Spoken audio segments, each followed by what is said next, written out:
Let's begin with some housekeeping. So before I came on air, somebody asked me, is Mr. Sowunmi still in the PDP or he has joined the APC or what exactly? So I needed that clarity from you for those who are not sure. Yeah. I'm a very committed, bona fide member of the People's Democratic Party of Nigeria. I've been in that party from the get-go. I've never left. Stabilizers have left our party.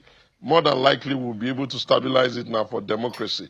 I've always held the view that political parties, the citizens don't owe them votes all the time. But they themselves owe themselves and the citizens policy direction, stable democracy, reformation of their party, because you will really not have democracy if you didn't have sustainable and stable party. So please, I visited the president. He has not asked me to join him. Nobody has invited me like that, but I am a member of the PDP. Never say never.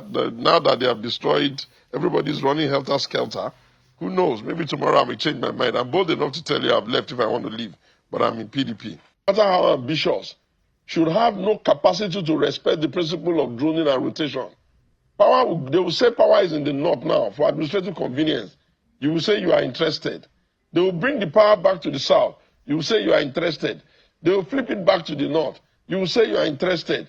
They will bring it back, come on. And then you'll ask, who has given you the right to be the perpetual destabilizer of parties? And then when you then leave that and drop it aside and bring the antecedent of those that are now suddenly repackaging themselves as new people in this country, your heart bleeds. You know what they did with themselves. Part of the challenges we have in this democracy, if we were to trace it to 1999, we can start by saying, number one, how did we even get to a point in this country where president and vice president don't enjoy automatic, harmonious, thoughtful relationship? It's down to them. Fighting, excessively ambitious, unwilling and unable to be loyal to their principle. Today, we are just beginning to manage ourselves out of that. If you ask, why do we have a concept of budget padding in the constituency project? I've gotten used to the fact that we all accuse them of what we cannot prove. The constituency project in National Assembly, it was also not supposed to be so. That's not the way democracy envisioned the legislator.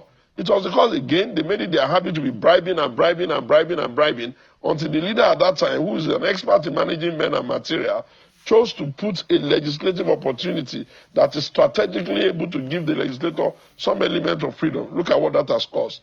Now, if you now look at the issues where jumping from party to party has become easy, how do you explain to yourself that someone has been vice presidential candidate twice, presidential candidate twice? Oh, my party is having problem, and then the next thing is that you want to sort of bring a coalition of people to come and say that we are going to now run a country of democracy.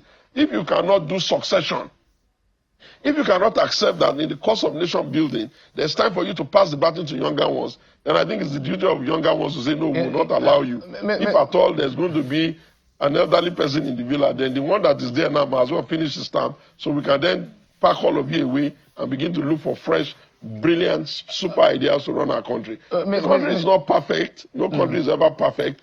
But when you begin to look at what is being done now, you know that no, these are upstarters. They will quarrel among themselves for everything. Everybody in that coalition wants to be president suddenly all at a time, and then they will not be able to agree. And in case they said they agreed, then they are going to have an imagination that they are going to be sharing power. So Mr. Sowunmi, if I understand, if I'm I think they're joking.